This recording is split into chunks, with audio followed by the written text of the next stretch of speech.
역사가 헤로도트스에 의하면은 인류의 역사는 투쟁의 역사라 이렇게 정의를 하였습니다. 정말 그렇죠. 인류의 역사를 보면은 부족과 부족 간에 얼마나 많은 그런 전쟁이 있었는지 모릅니다. 그 다음에 나라와 나라 간에 이렇게 전쟁이 많이 있죠. 지금도 우크라이나와 러시아와의 그런 전쟁이 진행 중에 있습니다. 그리고 많은 나라들이 이렇게 국지적으로 이렇게 전쟁을 하고 있는 그런 모습을 보게 됩니다. 그러나 가장 빈번하고 심각한 전쟁은 우리 마음의 전쟁입니다. 우리 내면 안에서 일어나는 전쟁이 가장 빈번하고 심각하게 이렇게 일어나고 있죠. 전직 조폭이었다가 하루아침에 신실한 크리스찬이 된 고 박영문 장로님이 계십니다. 이분이 원래 조폭이셨어요. 조폭이셨는데 이분이 바로 이제 고 박영문 장로님이신데 좀 인상이 무섭게 생기셨죠. 원래 조폭이셨습니다. 그런데 하루아침에 하나님의 은혜로 이제 예수님 믿는 신실한 크리스찬이 되었어요. 이분이 15살 때부터 이렇게 술을 마시기 시작했다고 합니다. 그런데 술을 마시지 않으면은 잠을 못 잘 정도로 이렇게 굉장히 술을 많이 마셨다고 그래요. 그래서 매일매일 술을 마시고 이렇게 술에 이렇게 쩔어가지고 이렇게 살아갔습니다.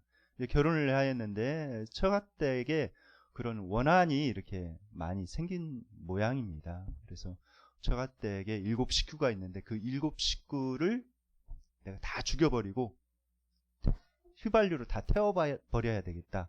이런 마음을 가지고 이제 처가댁 식구를 죽여야 되겠다는 그런 마음을 가지고 휘발유를 이렇게 한 통 샀습니다. 한 통 사서 이제 마지막으로 그래도 친어머니께 인사는 드리고 가야 되겠다 싶어서 이제 친정에 간 거예요. 친정에 가서 대문을 열고 방에 이렇게 들어갔는데 갑자기 빛나는 황금마차가 딱 나타나더랍니다. 환상 중에 빛나는 황금마차가 이렇게 딱 나타나더니 그 황금마차에서 아주 건장한 그리고 너무 멋지게 생긴 사람들이 2명이 딱 내리더래요. 바로 천사였죠. 근데 그 천사들이 자기를 황금마차를 태우더니 이제 천국을 보여주고 지옥을 이렇게 보여주는 것입니다. 환상 중에. 그래서 이제 그 황금마차를 타고 이렇게 딱 갔는데 천국이 너무 아름다운 거예요. 너무 아름답고 거기에 많은 사람들이 너무 행복하고 평화롭게 사는 모습을 봤습니다. 그런데 딱 보니까 암으로 돌아가신 자기 작은 아빠가 거기 있는 거예요. 작은 아빠는 예수님을 굉장히 신실하게 믿다가 암으로 이렇게 돌아가셨는데 거기에서 너무 빛나는 옷을 입고 너무 행복하게 이렇게 살아가시는 모습을 이렇게 보았습니다.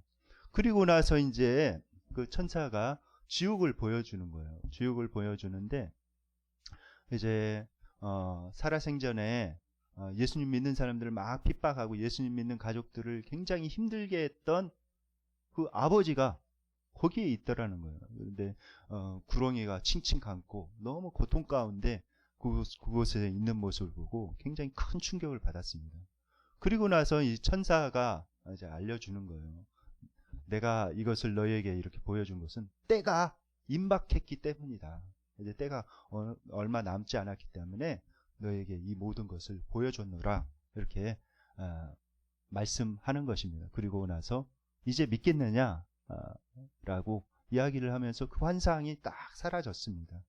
사라져서 이제 현실로 이렇게 돌아왔는데 너무나도 놀랐죠. 놀래서 이제 어떻게 해야 되나 이렇게 생각했는데 술 마시던 습관이 있어가지고 그날도 이제 술을 마셔야 되겠다 싶어서 술집에 이렇게 갔다고 합니다. 술집에 가서 딱 들어섰는데 거기에 구렁이가 잔뜩 있는 거예요. 그 안에. 구렁이가 잔뜩 영안이 이렇게 열려가지고 그 안에 정말 이 구렁이가 잔뜩 있는 것을 보면서 깜짝 놀래가지고 그 뒤로부터는 다시는 술을 마시지 않았다고 합니다. 그 뒤로부터는 아주 신실한 예수님의 사람이 되어서 예수님을 증언하고 전국 다니시면서 이렇게 복음을 증거하고 간증을 하시면서 이렇게 다니시다가 이렇게 하나님 품으로 이렇게 안기셨습니다. 이분은 하나님의 특별한 은혜로 그 마음 전쟁에서 이렇게 벗어날 수가 있었죠. 그런데 여러분들 다툼은 어디에서 올까요? 오늘 본문에 보면은 다툼이 어디에서 오는지 이렇게 말씀하고 있습니다. 야고보서 4장 1절 말씀 다 함께 읽겠습니다. 예, 시작. 너희 중에 싸움이 어디로부터 다툼이 어디로부터 나느냐? 너희 지체 중에서 싸우는 정욕으로부터 나는 것이 아니냐? 네. 어디에서부터 다툼이 온다고요? 여기 보면은 너희 지체 중에서 싸우는 정욕으로부터 나는 것이 아니냐 이렇게 말씀하고 있습니다. 싸우는 정욕에서부터 이렇게 나온다는 거예요. 그런데 여러분들 싸우는 정욕이란 무엇입니까? 무엇이 싸우는 정욕입니까? 싸우는 정욕은 우리 욕심이에요. 욕심. 내가 욕심으로 뭘 갖고자 하는 것. 또 내가 생각한 것을 반드시 쟁취해야 되겠다는 그런 고집을 말씀하고 있습니다. 그것이 싸우는 정욕이라는 것이에요. 이것이 바로 세상의 모든 다툼의 근원이라는 것입니다. 여러분들 다툼이 왜 일어납니까? 그렇죠. 자기 욕심이 있기 때문에 그것을 얻기 위해서 이렇게 하다 보면은 다툼이 생깁니다. 그리고 자신의 생각이 있죠. 자신이 그 생각을 쟁취하고자 하는 고집이 있기 때문에 그것을 자꾸 이렇게 내세우다 보면은 결국 그 안에서 다툼이 일어날 수밖에 없습니다. 성경에서 그것을 이야기하고 있는 것이죠. 물론 내가 생각하는 생각이 맞을 수가 있어요. 그런데 맞는 생각이 다 옳은 생각은 아닙니다. 왜냐하면은 상황이 있거든. 상대방이 내가 생각하는 그 바른 생각, 그 생각을 받아들이지 못하는 그런 상태일 수 있습니다. 그럴 때는 어떻게 해야 돼요? 내 생각이 분명히 옳고 바른데 상대방이 그걸 받아들일 수 없는 그런 상태라면 기다려줄 줄 알아야 됩니다. 그것을 관철시키려고 계속 이야기해봤자 역작용이 나는 거예요. 그럴 때는 잠잠히 그 사람이 준비될 때까지 기다려줄 줄 알아야 되는 것이죠. 그것이 지혜입니다. 한 청년이 말싸움에서 지는 것을 죽기보다도 싫어했습니다. 그래가지고 어떤 사람하고 이렇게 말싸움을 하면은 지지 않았어요. 친구들하고도 어떤 논쟁이 일어나면은 결코 지지 않고 자기의 논리로 굴복시키곤 했습니다. 그리고 나서 너무 기분이 좋았죠. 내가 또 싸움에서 이겼다.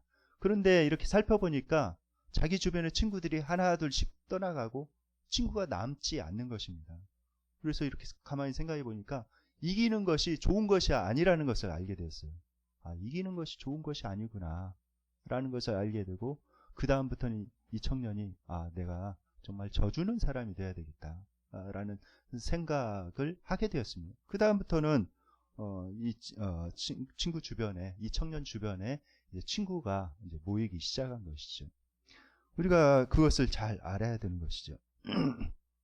때로는 져주는 것이 이기는 것입니다. 져주는 것이 이기는 거예요. 때로는. 그리고 중요한 것은 나의 감정 상태가 아닙니다. 나의 감정이나 어떤 생각이 아니라 제일 중요한 것은 무엇이냐? 하나님의 뜻이에요. 하나님의 뜻. 하나님께서는 뭐라고 말씀하십니까? 그 하나님의 뜻이 굉장히 중요합니다. 야고보서 4장 7절 말씀 다 함께 읽겠습니다. 시작. 그런즉 너희는 하나님께 복종할지어다. 마귀를 대적하라. 그리하면 너희를 피하리라. 네. 하나님의 뜻, 하나님의 말씀을 분별하고 그 말씀에 우리가 순종하고 복종할 줄 알아야 됩니다. 그래야 우리가 영적인 전쟁에서 승리할 수가 있어요. 가장 치열한 영적인 전쟁이 일어나는 곳이 어디입니까? 첫 번째는 마음이죠. 마음에서 그런 가장 치열한 영적인 전쟁이 일어납니다. 하루에도 수십 번씩 그런 영적인 전쟁이 일어나요. 그리고 가장 치열한 영적인 전쟁이 일어나는 곳은 정말 가장 소중한 곳입니다.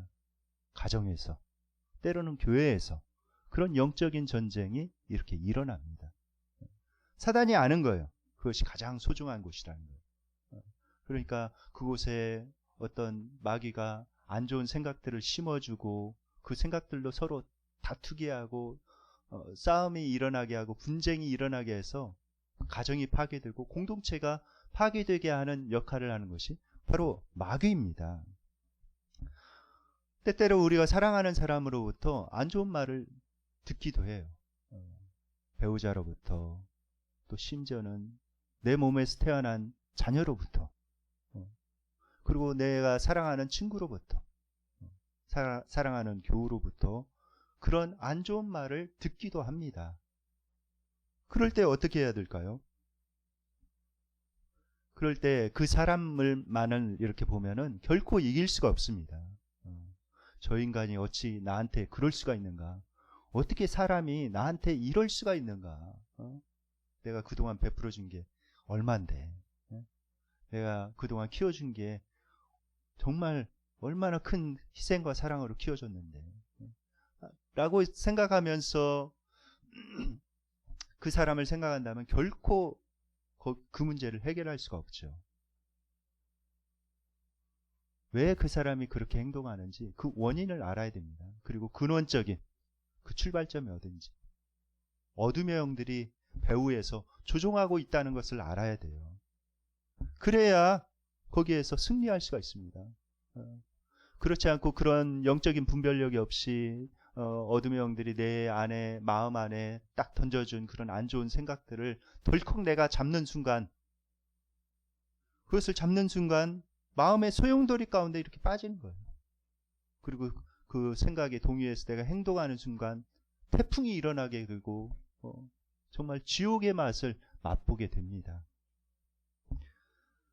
그래서 잠언 4장 23절에 하나님께서 이렇게 말씀하고 있습니다. 다 함께 읽어볼까요? 예, 시작. 모든 지킬 만한 것 중에 더욱 내 마음을 지키라. 생명의 근원이 이에서 남이니라. 네, 모든 지킬 만한 것보다 더욱 내 마음을 지켜라, 이렇게 말씀하고 있습니다. 마음을 지켜야 되는 것이죠.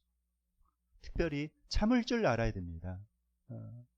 예전에 속담에 참을린 세계면은 살인을 면한다는 그런 말이 있습니다.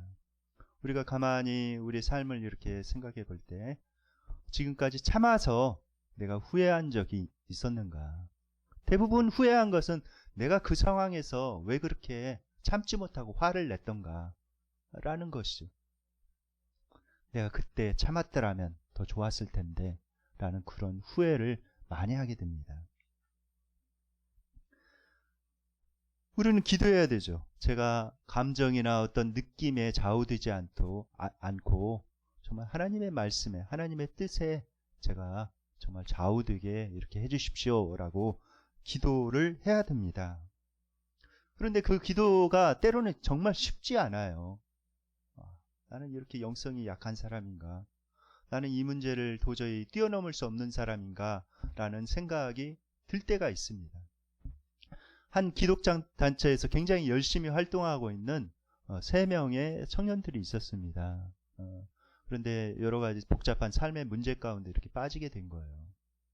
기도도 잘 되어지지 않고 답답한 마음에 A.W. 토저라는 토저 목사님을 이렇게 찾아갔습니다. 이 토저 목사님은 이 시대의 선지자라고 이렇게 불리울 만큼 굉장히 기도의 사람이고 굉장한 영성의 그런 사람입니다. 기도에 관련된 많은 책을 쓰셨고 많은 저서를 이렇게 쓰셨죠. 그래서 이 청년들이 고민하면서 자기의 고민을 이야기하는 거예요. 목사님, 저에게 이러이러한 문제가 있는데 이 문제를 해결해야 되는데 기도도 잘 되지 않습니다. 제 믿음이 이렇게 형편이 없습니다. 제가 정상이 아닌 것 같습니다. 이렇게 이야기를 하자 이제 토저 목사님이 그러는 것입니다. 때때로 나도 문제 가운데 이렇게 휩쓸려서 기도하려고 하는데 기도가 안 되어가지고 기도하려고 몸부림치는 적이 많이 있습니다. 라고 고백을 하는 것입니다. 그 말을 듣고 이 청년들이 굉장히 큰 위안을 받았어요. 나만이 겪는 이런 문제가 아닙니다. 내가 정말 비정상이 아니라 지극히 정상이고 그런 상황이구나. 그 누구도 어떤 문제를 겪을 수가 있구나. 이렇게 영적으로 뛰어나고 굉장히 그런 분들도 때로는 그런 슬럼프 가운데 빠질 수가 있구나라는 것을 이렇게 깨닫게 된 것입니다. 그렇지요. 사람마다 문제가 없는 사람이 없습니다. 다 이게 평안해 보이고 모든 것이 잘 돼 보이고 그런 것 같아도 사람 깊숙이 이렇게 들어가 보면 다 문제가 있어요. 삶의 문제가 한둘씩은 꼭 가지고 있습니다. 그런데 그 문제를 가지고 하나님 앞에 인내하면서 애써가면서 이렇게 살아가고 있는 거예요. 하나님 붙들고 살아가고 있는 것입니다. 그것이 믿음의 삶이에요. 그것이 우리가 살아가는 그런 삶입니다. 그때 중요한 것은 무엇인가? 상황은 상황으로, 결론은 말씀으로 이렇게 내려야 돼요. 우리가 감정은 감정으로, 결론은 말씀으로 이렇게 내려야 합니다. 그리고 하나님께 복종하고 마귀를 대적할 줄 알아야 되는 것이죠. 우리는 영적인 전쟁터 가운데 이렇게 살고 있습니다. 원하거나 원치 않거나 영적인 전쟁터 가운데 이렇게 살고 있죠. 어떤 여인의 딸이 병원에 입원을 하였습니다. 정신병원에. 아주 심각하게 정신병에 들려서 정신병원에 입원을 하였어요. 그런데 이 여인이 딸을 위해서 이렇게 기도하다가 감동이 왔습니다. 기도의 용사 15명을 이렇게 모아라 라는 감동이 와서 기도의 용사 15명을 이렇게 모았어요. 모아가지고 이제 그 딸을 위해서 기도하러 가야 되겠다라는 그런 감동이 왔습니다. 그래서 이 정신병원에 이렇게 찾아갔죠. 찾아가서 딸을 만나게 해주십시오라고 이렇게 요청을 했는데 그곳에서 간호사가 안 된다는 거예요. 왜냐하면 그 딸의 상황이 심각해서 당신들을 알아보지 못할 뿐더러 당신들을 죽이려 이렇게 할 것입니다. 라고 이야기를 하는 것입니다. 그런데 어머니가 간절히 간곡하게 말씀을 이제 부탁을 드리는 것입니다. 꼭 만나게 해달라고. 딸을 위해서 꼭 기도하고 가야 되겠다고. 그래서 어쩔 수 없이 그 방문을 열어준 거예요. 방문을 열어줬는데 거기 보니까 자기 딸이 인간의 모습이 아닌 것입니다. 인간의 모습이 아닌 거예요. 그리고 소리도 슉슉 내면서 정말 짐승처럼 이렇게 행동하면서 위협을 하는 거예요. 그런데 어머니가 기도의 용사들과 함께 그 딸을 붙들고 눈물로 간절히 기도하고 어둠의 영을 대적하는 그런 기도를 드리고 간절히 이렇게 기도합니다. 그런데 기도하는데 놀라운 역사가 일어난 거예요. 그 딸의 정신이 돌아왔습니다. 그리고 나서 어머니를 보더니 당신이 나의 엄마 맞죠? 라고 이야기를 하는 거예요. 그리고 나서 점차 회복이 되어가지고 그 정신병원에서 벗어날 수가 있었습니다. 그 어머니의 그 사랑, 어머니의 그 희생, 그 두려움에도 불구하고 결코 포기하지 않는, 그 딸을 포기하지 않는 그 사랑의 그런 모습을 보면서 아마 그 딸이 깨닫게 된 것 같아요. 당신이 나의 정말 참 어머니구나 라는 것을 깨닫게 된 것 같습니다.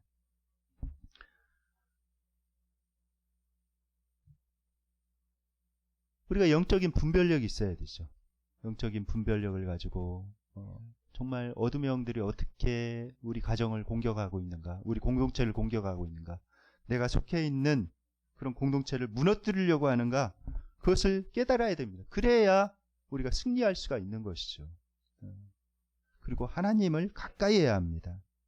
그럴 때 하나님께서 가까이 하시고 우리가 승리할 수가 있습니다. 요한일서 4장 4절 말씀 다 함께 읽겠습니다. 시작.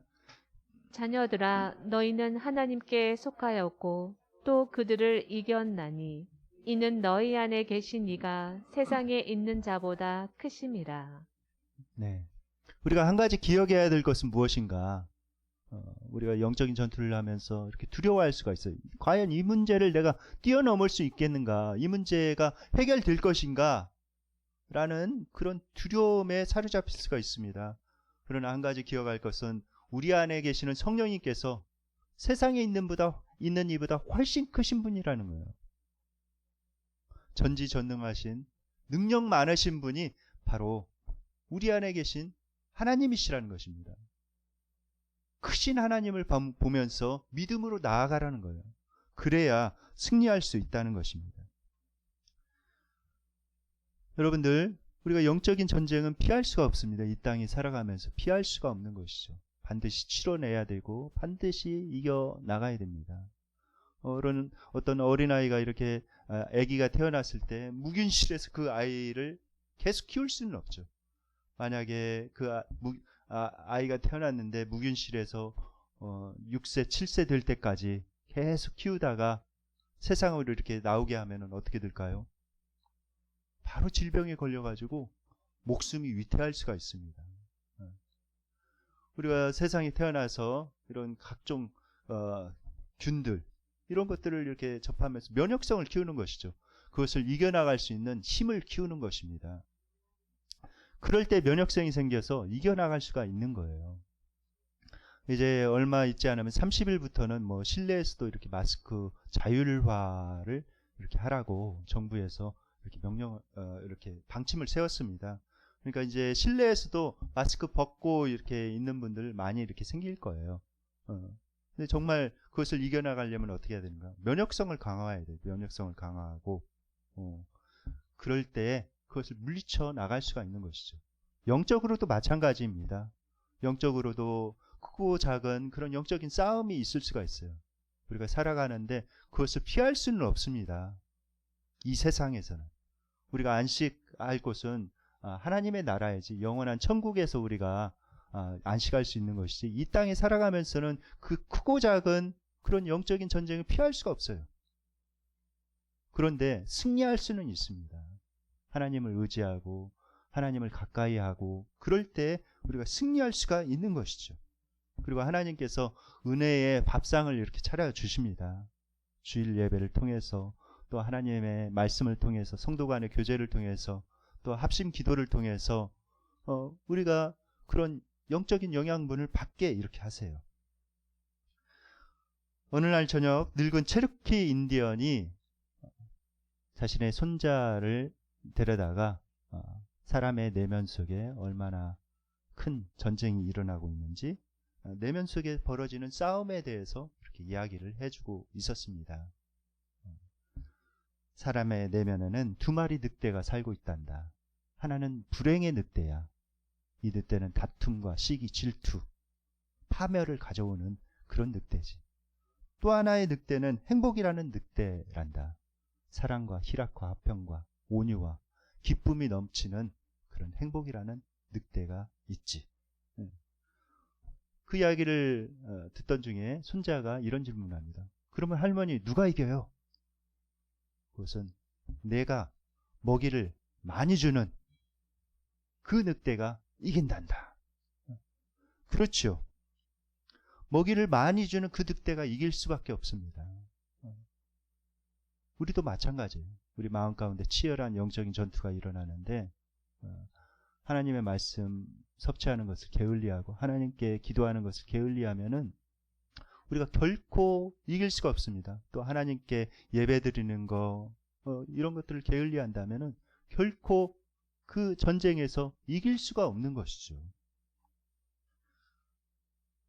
내가 하나님을 가까이 하고 충분히 하나님께서 공급하시는 그 양식을 충분히 먹어야 됩니다. 그럴 때 담대한 믿음이 생기고 마귀를 쫓아낼 수 있는 그런 영성이 생기는 거예요. 요새 미국에서 참 희한한 일들이 이렇게 많이 일어나고 있습니다. 이제 대통령 취임식 때 지난번 이제 대통령 취임식 때 일어난 그런 일입니다. 조 바이든 대통령이 이제 대통령이 취임을 했죠. 취임을 하면서 보통 미국 전통에 의해서 이제 목사님들을 초청하다가 말씀을 듣고 목사님께 이제 축복 기도를 받는 그런 시간이 있습니다. 성경에 손을 얹고 목사님이 기도를 해주죠. 보통 이제 다 기도를 하고 나서 예수님의 이름으로 기도합니다라고 기도를 하는데 이번 바이든 대통령 취임식 때는 목사님 말씀을 전하고 기도할 때 이렇게 기도했어요. 다양한 종교의 이름으로 기도합니다. 참 신기하죠. 희한하고. 그리고 나서 이제 하원 의원 개원식 때도 이제 목사님을 초청해서 말씀을 듣고 또 이제 축복 기도를 이렇게 받는데 목사님이 말씀을 다 전하고 나서 이렇게 기도한 것입니다. 이 모든 것을 유일하신 신 브라만 혹은 다양한 종교에서 다양한 이름으로 불려지는 신들의 이름으로 기도합니다 라고 이렇게 한 것입니다. 아마 그 정부에서 요청을 한 것 같아요. 미국은 예수님 믿는 사람뿐만 아니라 다양한 종교의 사람들이 있으니까 기도할 때 예수님의 이름으로 기도하지 마십시오 라고 이렇게 요청을 한 것 같습니다. 그런데 말이 안 되죠. 말이 안 되죠. 아마 거기에 초청대에 간 사람이라면은 굉장히 유명한 목사님일 텐데 그렇게 기도하면 안 되죠. 제대로 된 목사가 아니죠. 사건 목사입니다. 그런데 한인교회 목사님, 워싱턴 장로교회의 유응열 목사님이 이제 하원 의원 개원 때 초청되어서 이렇게 갔어요. 말씀을 전해주시고 기도해 주십시오라고 초청되어서 갔습니다. 그런데 거기에서 공문이 온 거예요. 공문이 오면서 기도할 때에 예수님의 이름으로 기도하지 마십시오라는 그런 공문이 이렇게 왔습니다. 그리고 기도문을 보내주십시오라는 그런 공문이 왔는데 이 목사님이 기도문을 작성은 했는데 보내주지 않고 있다가 그날 밤 12시가 되자 이렇게 딱 보내줬대요. 그리고 리턴 메일 뭐라고 답장이 왔는지 읽어보지도 않고 그 하원 의원 개원식에 이렇게 갔다고 합니다. 그리고 나서 이제 말씀을 전하고 기도를 했대요. 뭐라고 기도하셨을까요? 당연히 예수님의 이름으로 기도합니다 라고 딱 기도를 했답니다. 그리고 나서 그것이 이제 생방송으로 전국에 이제 중계가 됐는데 그리고 나서 연락이 왔어요. 많은 사람으로부터 수많은 사람으로부터 전화와 카톡과 문자와 이메일 수많은 사람들로부터 이렇게 연락이 왔는데 왜 예수님의 이름으로 기도했냐고 라고 항의하는 사람은 한 사람도 없었답니다. 오히려 예수님의 이름으로 기도해 줘서 고맙다고 당신이 그렇게 목사님이 그렇게 기도해 주셔서 너무 감사하다고 그 감사와 격려의 메일들이 그렇게 쏟아졌다는 거예요. 그리고 나서 이 목사님이 이제 버지니아에 살고 있었기 때문에 버지니아의 의회에 개원식 때도 이렇게 갔다고 합니다. 갔는데 이제 역시 거기에서 이제 그런 공문들이 왔죠. 예수님의 이름으로 기도하지 말라고. 그런데 이 목사님이 말씀을 전하고 나서 어떻게 기도했을까요? 예수님의 이름으로 기도합니다 하니까 아멘 이런 소리가 들리면서 이 의원들이 전부 기립해가지고 막 열렬하게 이렇게 박수를 쳐줬답니다. 그리고 나서 한 의원 팀 휴거라는 의원이 목사님에게 이렇게 다가와서 질문을 이렇게 하더래요. 그런데 목사님, 많은 목사님들이 이곳에 와서 왜 예수님의 이름으로 기도하는 것을 그렇게 두려워할까요?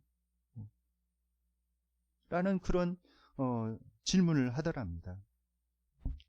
그리고 나서 이제 이분이 3월 달에 이제 또 상원의원 거기에 이제 또 기도하러 이렇게 갔는데 또 이제 공문을 받고 또 이제 기도하러 이렇게 갔는데 기도하러 이제 또 말씀 전하고 기도하러 단상으로 이렇게 올라가려고 하자 부지사님이 잠깐 이렇게 부르더래요.